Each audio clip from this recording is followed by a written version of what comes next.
Well, good afternoon. This is Hound Dog Steve wishing you a very pleasant afternoon. And here we are, just above the town of Post. This is a little picnic area, and I've been actually trying to get myself into an RV park so I can take on some water on board and that kind of stuff. But you know, everything is fully booked. So I stayed here today just to do some phoning around to see what's going on, see if I can find something. No such luck. Because I'm a little early to go into the campsite in Port Isabel. But let me just turn you around so you can see what I'm looking at here. So there you go, that is the little town of Post down there. And you can see these are the thunderclouds that came rolling through. We had actually a fairly sizable rainfall, thunder and lightning, all that kind of good stuff, which was a bit of a treat to see. And the only downside is that I don't know why they put these in these parking areas, picnic areas, these honking great antennas, and you know, they're everywhere across this landscape, unescapable, and I guess that's the price you pay for wireless communication.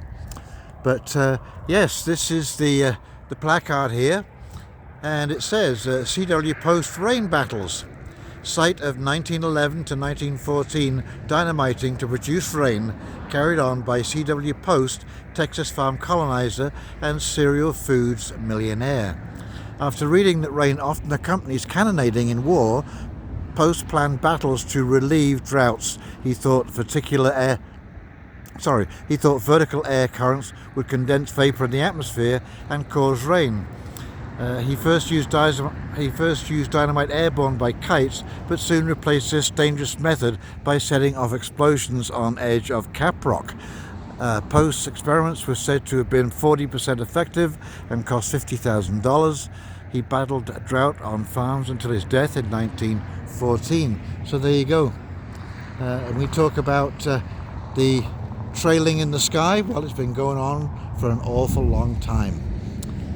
But yes, very different landscape here. You can see the desert. These little knolls here, we're on a bit of a high spot, but you can see like the landscape is just absolutely endless and flat right across the horizon.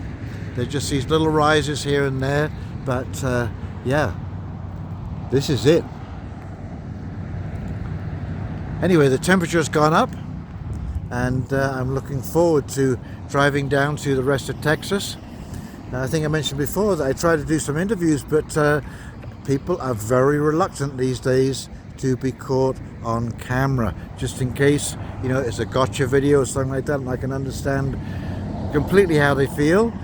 Disappointing, because I did want to do some, now they'll talk, and I did talk to people on the way down, but they just did not want to talk on camera. So it was kind of like a person-to-person type discussion taking place.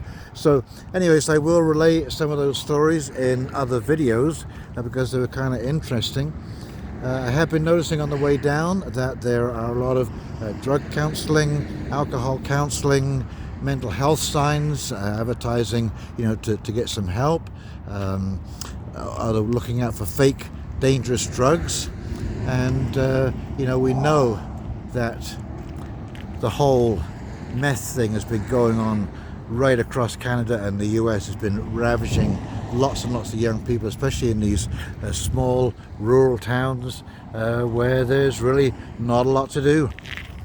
And so I think a lot of this is boredom, abuse. Nevertheless, it's still an addiction, and it's still, you know, it really puts you out of circulation.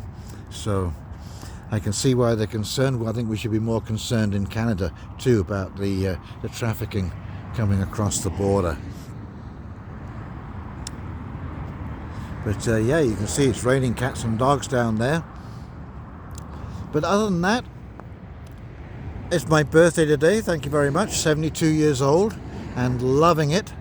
There really isn't an awful lot to talk about. Other than the fact we may be seeing a spring election in Canada. Trump has cut off all negotiations with Mark Carney over a video that Doug Ford posted, and basically saying that Reagan was against terrorists and so on and so forth. Anyway, the door has been slammed shut, and Mark Carney might find himself in some difficulty. He's got a difficult budget coming up, which is not likely to be accepted by the Conservatives or the NDP or the Bloc Québécois. And so, yes, we could see a vote of no confidence in November, and that would mean a spring election. So that would be really interesting. I've seen several different polls where the Conservatives would win a slight majority. The NDP would be the big losers, down to 3 seats, and the Greens up 1, but and the Bloc up to an even stronger position in the government. So yes, we will wait and see with bated breath. And of course, as I say, I'm going to be keeping you updated with the ostrich farm with Katie Pasitny. I follow that daily, and try and stay in contact as much as possible through the people who are very generously, donating their time to be there and uploading some great live stream videos from the side of the mountain, trying to do a count of the birds, to even following the garbage bins, these blue bins, these huge bins. These people, the RCMP, who are now actually seem to be subordinating themselves and working for the CFIA, they are filling up like 2 of these huge garbage bins a day. And where is all that garbage coming from? They're so secretive, they won't let people know what's in the garbage. They should be inspected by the farm owners at the very least. But the very fact that they're being so secretive means that it just raises eyebrows and suspicions about what is truly taking place on that farm behind those bales of straw. Okay, so that's me going to be signing off, and thank you all for those who donated on the Give Send Go fund campaign. As you know, I've got my trailer's all fixed up now, and a new tire put on. Luckily, it only cost, I think, about $325 at the end of the day, and that was a cheap repair. It could, when I was going across the plains of Wyoming, oh my God, it was so absolutely desolate.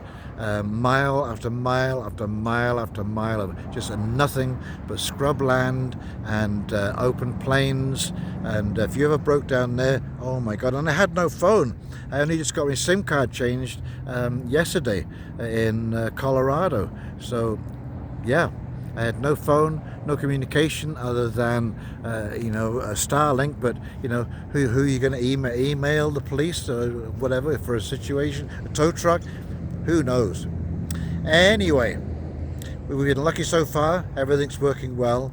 And next couple of days should see me further down south. Okay, you take care now. If you've enjoyed this video, please like, comment, subscribe below. And in the meantime, this is Houndlog Steve wishing you a very pleasant afternoon. And we'll talk very, very shortly. See you now. Bye.